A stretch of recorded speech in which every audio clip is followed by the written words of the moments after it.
आज हम उत्तर प्रदेश प्रवक्ता चयन परीक्षा सन 2000 का प्रश्न पत्र हल करेंगे, जिसमें 125 प्रश्न आए हुए हैं। 10 मिनट 15 मिनट में पूरा का पूरा 125 क्वेश्चन का रिवीजन हम करने जा रहे हैं। पहला प्रश्न है कि अमेरिका के संविधान में बिल ऑफ राइट्स किस संशोधन द्वारा जोड़ा गया? प्रथम 10 संशोधनों द्वारा। चीन ने कौन सी दलीय पद्धति स्वीकार की है? चीन ने एक दलीय पद्धति स्वीकार की है। यह कोटेशन किसका है? उपलब्ध समय के अनुसार काम का विस्तार होता है, नॉर्थ कोर्ट पार्किंसन का। किस देश में नौकरशाही की शुरुआत लूट प्रथा के रूप में हुई? अमेरिका में।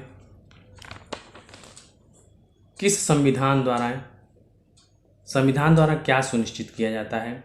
संविधान द्वारा कार्यपालिका की शक्तियाँ, शासक एवं शासित के बीच संबंध, सरकार की विभिन्न संस्थाओं के बीच संबंध, उनकी संरचना सभी सुनिश्चित किया जाता है। नौकरशाही की नियुक्ति का आधार क्या है? नौकरशाही की नियुक्ति का आधार अस्थायी है। पोस्ट कार्य की अवधारणा किसने दी? पोस्ट कार्य की अवधारणा किसने दी? लूथर गुलिक ने। पोस्ट कार्य का मतलब क्या होता है? P for planning, O for organising, S for staffing, D for directing, CO for coordinating, R for reporting and B for budgeting. इसका फुल फॉर्म होता है। भारत में एपीएलबी समिति की स्थापना किस सुधार के लिए की गई थी? तो भारतीय प्रशासन में सुधार के लिए 1952 में प्रशासनिक सुधारों पर विचार करने के लिए पाल एपीएलबी समिति की नियुक्ति की गई थी, जिसने 1953 में अपनी रिपोर्ट दी थी। भारत जैसे विकासशील समाज में लोक प्रशासन की प्रत्यक्ष भूमिका निम्नलिखित में से कौन सी है? राजस्व जुटाना, विधि और व्यवस्था बनाना, सामाजिक आर्थिक पुनर्निर्माण या सहभागितापूर्ण प्रबंधन। तो विकासशील समाज में विधि और व्यवस्था बनाए रखना ही लोक प्रशासन का प्रत्यक्ष कार्य होता है। संयुक्त राष्ट्र संघ का प्रथम सेक्रेटरी जनरल कौन था? संयुक्त राष्ट्र संघ का प्रथम सेक्रेटरी जनरल ट्रिग्वे ली था। किस संशोधन द्वारा समाजवाद और धर्मनिरपेक्ष शब्दों को भारतीय संविधान में जोड़ा गया? 42वें। भारतीय संसदीय शासन प्रणाली में मंत्रिमंडल किसके प्रति उत्तरदायी होता है? लोकसभा के प्रति। भारतीय संघवाद के उदाहरण को सर्वोत्कृष्ट रूप में किस रूप में विश्लेषित किया जा सकता है? यह विशुद्ध संघवाद है, शास्त्रीय संघवाद है, अर्ध संघवाद है या प्राचीनतम संघवाद है? कुछ विद्वानों ने इसे क्वासी फेडरल कहा है, अर्ध संघवाद कहा है। निम्नलिखित में से कौन से तत्व भारतीय राजनीतिक व्यवस्था में महत्वपूर्ण भूमिका निभाते हैं? निम्नलिखित में से कौन से तत्व भारतीय राजनीतिक व्यवस्था में महत्वपूर्ण निभाते? जाति, क्षेत्र, धर्म, राष्ट्रीय दृष्टिकोण। इसका उत्तर है जाति, क्षेत्र और धर्म। संघीय व्यवस्था में किस संस्था को संविधान का संतुलन चक्र कहा जाता है? न्यायपालिका को। दबाव समूहों का स्वभाव क्या होता है? एक अदृश्य सरकार के रूप में काम करते हैं, जैसा कि एस सी फाइनर ने दबाव समूहों को अदृश्य सरकार की संज्ञा से अभिहित किया है, जिनका काम चुनाव लड़ना नहीं होता बल्कि राजनीतिक दलों को चुनाव में सहायता करके अपना हित साधने का होता है। भारतीय संविधान में केंद्र राज्य प्रशासनिक संबंध किन अनुच्छेदों में वर्णित हैं? 256 से लेकर के 263 में। कुछ महत्वपूर्ण वाद हैं जिनका मिलान करना था। गोलकनाथ केस किससे संबंधित था? मौलिक अधिकारों से। शमशेर सिंह का केस राष्ट्रपति के अधिकार से संबंधित था। मिनर्वा मिल्स राज्य के नीति निर्देशक तत्वों और केशवानंद भारती बहुत महत्वपूर्ण केस था, जो आधारभूत संरचना के सिद्धांत से, आधारभूत ढांचे के सिद्धांत से संबंधित था। संसद में शून्य काल का क्या मतलब होता है? शून्य काल का मतलब प्रश्न काल एवं अन्य कार्यों के बीच प्रारंभ होने के समय के बीच की अवधि को माना जाता है। संविधान का संरक्षक कौन है? सर्वोच्च न्यायालय है। भारतीय संसद के 2 सत्रों के बीच कितना अंतर होना चाहिए? 6 माह का अंतर होना चाहिए। भारतीय संविधान ने नागरिकों को कुल कितने मौलिक अधिकार प्रदान किए हैं? 6 अधिकार प्रदान किए हैं। बेल्जियम और हालैंड किन देशों के बीच मध्यवर्ती राज्य का कार्य करते थे? मध्यवर्ती राज्य मीन्स बफर स्टेट। फ्रांस और इंग्लैंड के बीच बेल्जियम और हालैंड मध्यवर्ती राज्य का कार्य करते थे। भारत में विधायिका किस देश के नमूने पर निर्मित हुई है? सीधी सी बात है, ब्रिटेन के। भारत का उपराष्ट्रपति अपने पद पर 5 वर्ष की अवधि तक बना रहता है, लेकिन वह अपने पद से इससे पहले भी त्यागपत्र दे सकता है। वह त्यागपत्र किसे संबोधित करेगा? राष्ट्रपति को। किसी देश को गणतंत्र कब कहा जाता है? जब उसका राज्याध्यक्ष निर्वाचित होता है। वैधानिक अधिकारों के पीछे कौन सी शक्ति होती है? वैधानिक अधिकारों के पीछे कानूनी शक्ति होती है। प्राकृतिक अधिकारों के सिद्धांत का एक भाग है सामाजिक समझौता सिद्धांत, सोशल कॉन्ट्रैक्ट थियरी। भारतीय संविधान में प्रारूप समिति का सभापति कौन था? Doctor BR Ambedkar. भारतीय संसद किससे निर्मित होती है? राष्ट्रपति, राज्यसभा और लोकसभा से। भारत में निर्वाचन परिणाम की घोषणा कितने दिन के पश्चात एवं उम्मीदवारों को अपना निर्वाचन व्यय संबंधित जानकारी को सौंप देने चाहिए? भारत में निर्वाचन परिणाम की घोषणा के कितने दिन पश्चात उम्मीदवार को अपना निर्वाचन व्यय संबंधित अधिकारी को सौंप देने चाहिए? 30 दिन। अंतर्राष्ट्रीय न्यायालय में कितने न्यायाधीश होते हैं? अंतर्राष्ट्रीय न्यायालय में 15 न्यायाधीश होते हैं। भारतीय नागरिकों को मौलिक कर्तव्य किस भाग में वर्णित है? भाग 4 क में। संवैधानिक उपचारों का अधिकार भारतीय संविधान के किस अनुच्छेद में वर्णित है? अनुच्छेद 32 में। भारत में न्यायिक सक्रियता किससे संबंधित है? लोकहितवाद से। निम्नलिखित में कौन सा तत्व राजनीतिक दलों का नहीं है? मतलब राजनीतिक दलों में संगठन नहीं होता कि मौलिक सिद्धांतों से असहमति होती है, संवैधानिक पद्धति नहीं होती, राष्ट्रीय हित कौन? तो मौलिक सिद्धांतों से असहमति राजनीतिक दलों का तत्व नहीं होता। राष्ट्रपति अपना त्यागपत्र किसे संबोधित करता है? राष्ट्रपति अपना त्यागपत्र उपराष्ट्रपति को देता है। यह कथन किसके बारे में है? किस देश के बारे में है कि वहाँ एक दैत्य सो रहा है, उसे सोने दो, क्योंकि यदि वह जग गया तो दुनिया को हिला देगा। यह कथन चीन के बारे में है। संयुक्त राष्ट्र अमेरिका की सीनेट के लिए प्रत्येक राज्य से कितने प्रतिनिधि चुने जाते हैं? संयुक्त राज्य अमेरिका की सीनेट के लिए प्रत्येक राज्य से 2 प्रतिनिधि चुने जाते हैं। तटस्थ राज्यों की वह अवस्था है, तटस्थता राज्यों की वह अवस्था है जिसमें युद्ध के समय में वे संघर्ष में भाग नहीं लेते और दोनों युद्धरत पक्षों से अपना शांतिपूर्ण संपर्क बनाए रखते हैं।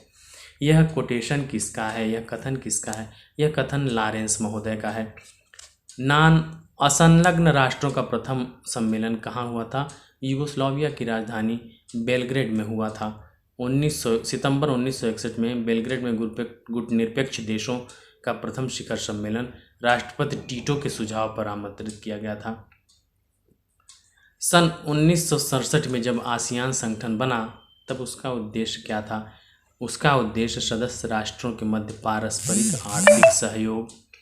पारस्परिक आर्थिक सहयोग करना था।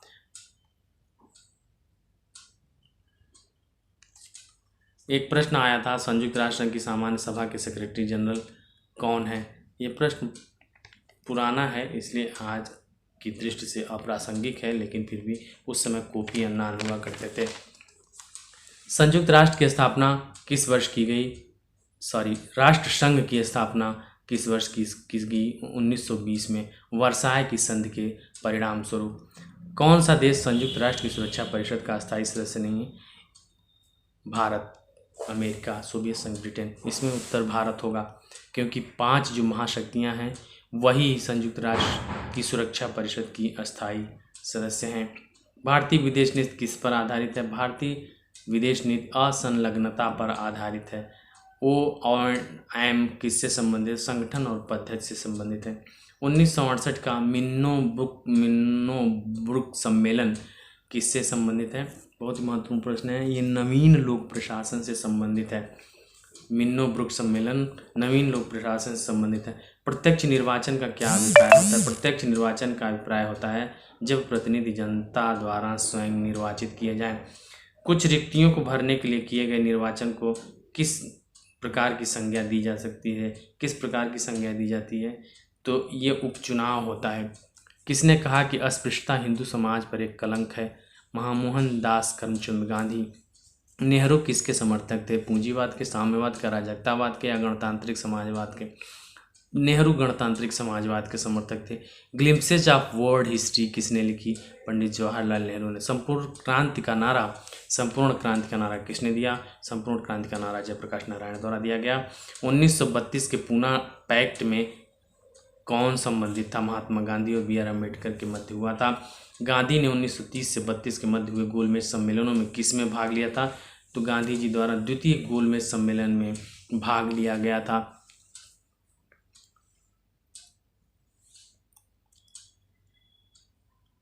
लाक के सामाजिक अनुबंध का सही क्रम व्यवस्थित करना था। नागरिक समाज, सरकार, प्राकृतिक अवस्था, सामाजिक अनुबंध। सीधी सी बात है, सबसे पहले प्राकृतिक अवस्था का वर्णन किया गया सामाजिक समझौता सिद्धांत के विचारकों द्वारा। उनको दूर करने के लिए सामाजिक अनुबंध हुआ। यह अनुबंध दो प्रकार से हुआ लाक के अनुसार। एक के द्वारा नागरिक समाज की स्थापना हुई और दूसरे के द्वारा राज्य सरकार की स्थापना की गई। इस प्रकार इसका उत्तर होगा प्राकृतिक अवस्था, सामाजिक अनुबंध, फिर नागरिक समाज और अंत में सरकार की स्थापना। भारतीय न्याय प्रणाली आधारित है। भारतीय न्याय प्रणाली अमेरिका की न्याय प्रणाली पर आधारित है। किस देश की न्यायपालिका स्वतंत्र नहीं है? किस देश की न्यायपालिका स्वतंत्र नहीं है? इंग्लैंड, भारत, अमेरिका, रूस।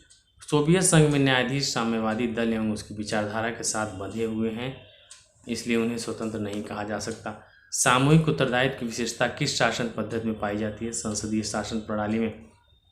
प्रजातंत्र वह शासन पद्धति है जिसमें अंतिम शक्ति निवास करती है, जनता में निवास करती है। प्लेटो का न्याय सिद्धांत किस पर आधारित है? प्लेटो का न्याय सिद्धांत कार्य विशेषीकरण पर आधारित है। एक आदर्श राज्य की स्थापना इसी सिद्धांत के आधार पर की जा सकती है, ऐसा प्लेटो का मानना था। प्लेटो के साम्यवाद का सिद्धांत किसके लिए है? संरक्षक वर्ग के लिए, सैनिक वर्ग के लिए, संरक्षक और सैनिक वर्ग के लिए, उत्पादक वर्ग के लिए?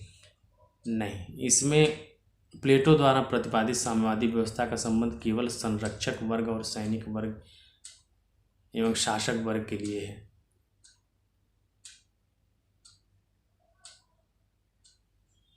संरक्षक व सैनिक वर्ग के लिए, संरक्षक और सैनिक वर्ग के लिए। किसने कहा कि मनुष्य स्वभाव से एक राजनैतिक प्राणी है? Man is a social animal. अरस्तु का कोटेशन था, लेकिन इसमें इन्होंने रूसो का दिया है। प्रश्न कन्फ्यूजन में है, इसको देखना है। मनुष्य स्वभाव से एक राजनीतिक प्राणी है। मैन इज सोशल एनिमल, सामाजिक प्राणी है, लेकिन इसमें कह रहे हैं मनुष्य स्वभाव से एक राजनीतिक प्राणी है। इसमें अभी तो रूसो मान करके चलते हैं, फिर बाद में हम लोग क्लियर करेंगे।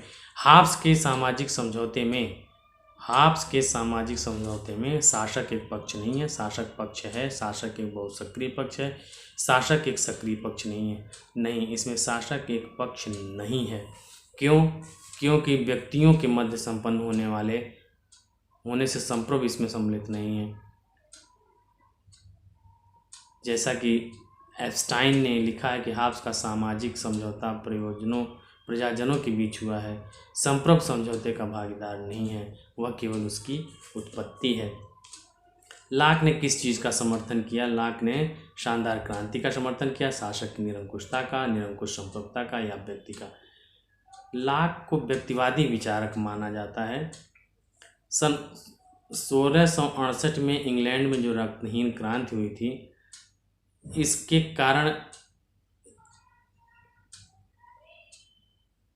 क्रांति के कारण निरंकुश राजतंत्र के समर्थक स्टुअर्ट वंशी राजा जेम्स को द्वितीय को गद्दी से उतारा गया था। उसके स्थान पर संसद के प्रभुता को स्वीकार करने वाले जेम्स की पुत्री मेरी तथा उसके पति विलियम ऑफ ऑरेंज को संयुक्त रूप से इंग्लैंड की गद्दी पर उठाया।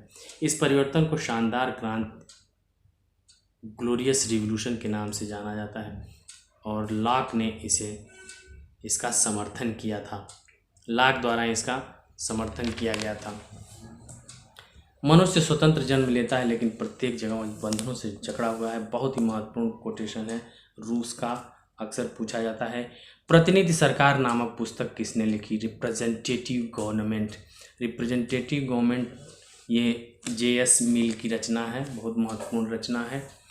निम्नलिखित में से कौन सा कथन कार्ल मार्क्स के दर्शन का प्रतिनिधित्व करता है? राज्य एक सकारात्मक अच्छाई है।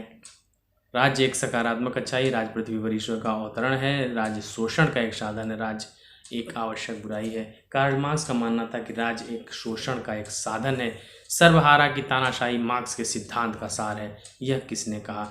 यह लेनिन ने कहा था। सर्वहारा की तानाशाही मार्क्स के सिद्धांत का सार है। किसने कहा आदमी के लिए युद्ध वही है जो औरत के लिए मातृत्व है? मुसोलिनी का कोटेशन था।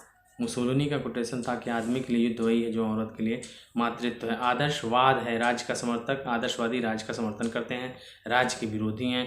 राज्य व व्यक्ति के समर्थक हैं, ये राज्य के समर्थक हैं। आदर्शवादी राज्य के समर्थक हैं। किसने कहा राज्य पृथ्वी पर ईश्वर की गति है? हीगल ने कहा होगा। हाँ, हीगल। अराजकतावाद है, ये राज्य का समर्थन करता है, राज्य का विरोध करता है, व्यक्ति का समर्थक है और राज्य और व्यक्ति का समर्थक है। ये राज्य का विरोध करते हैं अराजकतावादी। अराजकतावादी राज्य का विरोध करते हैं। स्वतंत्रता समस्त प्रतिबंधों का अभाव है, यह किसने कहा? ये सीले का कोटेशन है कि स्वतंत्रता समस्त प्रतिबंधों का अभाव है। निम्नलिखित में से कौन सा युग्म सही रूप से सुमेलित नहीं है? Marx Hobbes Patriarcha, Marx manifesto of the communist party, अरस्तु ने पॉलिटिक्स लिखी, सही है। रूसो ने सोशल कॉन्ट्रैक्ट लिखा, ये भी सही है। हॉब्स का पैट्रियार्का ना हो करके कोई और रचना है, लेकिन मार्क्स का manifesto of the communist party ये सही है, इसलिए गलत उत्तर। चलिए कोई। सत्ता के 3 सर्वांगपूर्ण प्रकार की अवधारणा का प्रतिपादन किसने किया था? वेबर सत्ता के 3 प्रकार मानते हैं, वैधानिक सत्ता, परंपरागत सत्ता और करिश्माई सत्ता। मैक्स वेबर सत्ता के 3 प्रकार को मानते हैं, जिसमें उन्होंने वैधानिक सत्ता, परंपरागत सत्ता और करिश्माई सत्ता का वर्णन किया। आधुनिक समय में अनेक कारणों में व्यवस्थापिका की तुलना में कार्यपालिका को अधिक महत्व प्राप्त हुआ। इसका कारण क्या है? कल्याणकारी राज्य की अवधारणा, प्रदत्त विधायन की अवधारणा, शासन के क्षेत्र में विशिष्ट ज्ञान की अवधारणा और प्रशासन की बढ़ती जटिलताएं। कल्याणकारी राज्य की अवधारणा ख, ग एवं घ। प्रदत्त विधायन की अवधारणा सही है। शासन के क्षेत्र में विशिष्ट ज्ञान की अवधारणा यह भी सही है। प्रशासन की बढ़ती जटिलता, इन तीनों कारणों ने मिलकर के व्यवस्थापिका की तुलना में कार्यपालिका को अधिक महत्व प्रदान किया। स्वतंत्रता का अर्थ बंधनों का अभाव है। स्वतंत्रता का अर्थ बंधनों का अभाव है। यह किसका कोटेशन है? यह कोटेशन है थॉमस हॉब्स का। किसने कहा कि प्रजातंत्र एक ऐसा शासन है जिसमें प्रत्येक व्यक्ति की हिस्सेदारी होती है? इसका कोटेशन है सीले का। निम्नलिखित में कौन सा कथन सही है? समानता का अर्थ है व्यवहार और पुरस्कारों की पहचान। समानता का अर्थ है समान आय। समानता का अर्थ है कि प्रकृति ने सब मनुष्यों को समान बनाया है। समानता का अर्थ है कि अपने व्यक्तित्व के विकास के लिए सबको समान अवसर देने का प्रावधान होना चाहिए। यही समानता है भारत के संविधान में, जो समानता वर्णित है वो इसी तरह के। निम्नलिखित में से कौन सा कथन सही है? समानता और स्वतंत्रता, स्वतंत्रता और समानता विरोधी हैं। स्वतंत्रता और समानता पूरक हैं। स्वतंत्रता और समानता असंगत हैं। स्वतंत्रता और समानता सत्ता विरोधी हैं। स्वतंत्रता और समानता एक दूसरे की पूरक हैं। न्याय का क्या अर्थ है? कोई भेदभाव नहीं किया जा सकता, भेदभाव किया जा सकता है। राजा की बुद्धि के अनुसार भेदभाव किया जा सकता है, बहुमत के अनुसार भेदभाव किया जा सकता है। न्याय का अर्थ है कि कोई भेदभाव नहीं किया जाना चाहिए। उदारवाद शब्द की उत्पत्ति लीबर शब्द से हुई है, जो किस भाषा से लिया गया है? लीबर लीबर जो है लैटिन भाषा के शब्द से लिया गया है। 1935 के अपने भाषण में किसने समाजवाद शब्द का बार बार प्रयोग किया? 1835 के अपने भाषण में किसने बार बार समाजवाद शब्द का प्रयोग किया? समाजवाद शब्द का प्रयोग 1827 में रॉबर्ट ओवन के विचारों का प्रचार करने के लिए स्थापित पत्रिका ओनाइट कोऑपरेटिव ने व्यक्तिवादी एवं उदारवादी विचारों के विरुद्ध भावों को प्रदर्शित करने के लिए किया। उसके बाद 1835 में रॉबर्ट ओवन की अध्यक्षता में स्थापित सब राष्ट्रों के सब वर्गों के समुदाय ने समाजवाद एवं समाजवादी शब्दों का प्रयोग किया। रॉबर्ट ओवन इंपॉर्टेंट क्वेश्चन है। इनमें से किसने गांधी जी किस आंदोलन से संबंधित नहीं थे? गांधी जी व्यक्ति सत्याग्रह से संबंधित नहीं थे, खिलाफत आंदोलन संबंधित नहीं, भारत छोड़ो आंदोलन संबंधित नहीं, या गृह शासन से संबंधित, बाकी 3 से संबंधित है। अमेरिका में व्हाइट हाउस किससे संबंधित है? व्हाइट हाउस, अमेरिका में व्हाइट हाउस राष्ट्रपति से संबंधित है। ब्रिटिश द्वारा भारत पर विजय प्राप्त करने के उद्देश्य से कौन सा प्रयास प्रारंभिक रूप से किया गया? भारत में अधिकाधिक आर्थिक दोहन का लाभ प्राप्त करना, दक्षिण पूर्वी एशिया में एक प्रमुख शक्ति के रूप में अपने को स्थापित करना, यूरोप में शत्रुओं के विरुद्ध भारत की मानवीय शक्ति का उपयोग करना, भारत में अपने धर्म, संस्कृति और भाषा का प्रचार। भारत से आधिकारिक आर्थिक दोहन का लाभ प्राप्त करना शुरू में ब्रिटिशों का भारत पर विजय प्राप्त करने का उद्देश्य था। समाजवाद एक टोप के समान है जिसकी आकृति बिगड़ चुकी है, प्रत्येक व्यक्ति इसे पहनता है। CEM जोध का कोटेशन था, बहुत चर्चित कोटेशन था। CEM जोध, प्रोफेसर जोध ने कहा कि समाजवाद एक ऐसे टोप की तरह जिसकी आकृति बिगड़ चुकी है क्योंकि प्रत्येक व्यक्ति इसे धारण करने का प्रयत्न। कम्युनिस्ट मैनिफेस्टो किसके द्वारा लिखा गया? कम्युनिस्ट मैनिफेस्टो किसने लिखा? तो 1848 में कार्ल मार्क्स और एंजिल्स ने कम्युनिस्ट मैनिफेस्टो की रचना की, जिसे साम्यवादियों का धर्म ग्रंथ कहा जाता है। तो इसमें उत्तर तो एंजिल्स भी दिया है, कार्ल मार्क्स भी दिया है, लेनिन भी दिया, प्रोदो भी दिया है, लेकिन माना जाता है ज़्यादातर कार्ल मार्क्स को ही। कार्ल मार्क्स नहीं, चलिए, किसने कहा राजनीतिक शास्त्र का राज्य से प्रारंभ और राज्य के साथ अंत होता है? राजनीति शास्त्र का अंत राज्य के प्रारंभ से और राज्य के साथ ही होता है। ये प्रोफेसर गार्नर का कोटेशन है। किसने कहा अधिकार विवेक पर आधारित वह मांग है जिसे समाज मान्यता देता तथा राज्य द्वारा लागू किया जाता है? अधिकार विवेक पर आधारित वह मांग है जिसे समाज मान्यता देता है तथा राज्य द्वारा उसको लागू किया जाता है। ये बोशांकी का कोटेशन है। इन्होंने अधिकार की परिभाषा देते हुए लिखा है कि अधिकार वह मांग है जिसे समाज स्वीकार करता है और राज्य लागू करता है। किसने कहा था कि हस्तचालित मशीन से निर्मित वस्तुओं से सामंतवादी समाज और वाष्प चालित मशीन से निर्मित वस्तुओं से पूंजीवाद समाज निर्मित होता है? बात सही है, इसको मार्क्स ने ही कहा था। किसने कहा इतिहास का राजनीति विज्ञान के बिना फल नहीं और राजनीति विज्ञान का इतिहास के बिना कोई जड़ नहीं है? ये शीले का कोटेशन है।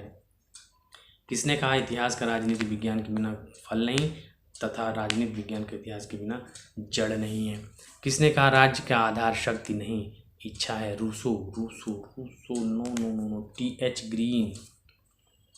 ग्रीन। किसने कहा राज्य का आधार शक्ति नहीं इच्छा है? सामाजिक समझौता सिद्धांत क्या वर्णन करता है? राज्य के स्वरूप का, राज्य के कार्य का, राज्य की उत्पत्ति का, कोई राज्य की उत्पत्ति का वर्णन सामाजिक समझौता सिद्धांत के विचारकों द्वारा दिया गया। राज्य की उत्पत्ति का दैवी सिद्धांत धर्म को राजनीति से मिलाता है, धर्म को राजनीति से अलग करता है, सामंतवादी शासक की सर्वोच्चता में विश्वास करता है, लोकप्रिय संप्रभुता में विश्वास, ये धर्म को राजनीति से मिलाता है। राज्य की उत्पत्ति का दैवी सिद्धांत। निरंकुश संप्रभुता में कौन विश्वास करता था? लाक, रूसो, प्लेटो या हॉब्स? लाक, रूसो, प्लेटो या हॉब्स? निरंकुश संप्रभुता में कौन विश्वास करता है? इसको आप देखें, ये हॉब्स विश्वास करता है निरंकुश संप्रभुता में। बहुलतावादी वकालत किस बात की करते हैं? राज्यों की स्वायत्तता की, राज्य सरकार की स्वायत्तता की, समुदायों की स्वायत्तता की, केंद्र सरकार की स्वायत्तता की? तो ये लोग समुदायों की स्वायत्तता को मानते हैं। किसने कहा कि जहाँ कानून नहीं है वहाँ स्वतंत्रता नहीं है? जहाँ कानून नहीं वहाँ स्वतंत्रता नहीं। ये जॉन लॉक का कोटेशन है, ये किसी और रूप में भी पढ़ने को मिलेगा। वीडियो देखने के लिए धन्यवाद। लाइक करते रहिए, शेयर करते रहिए।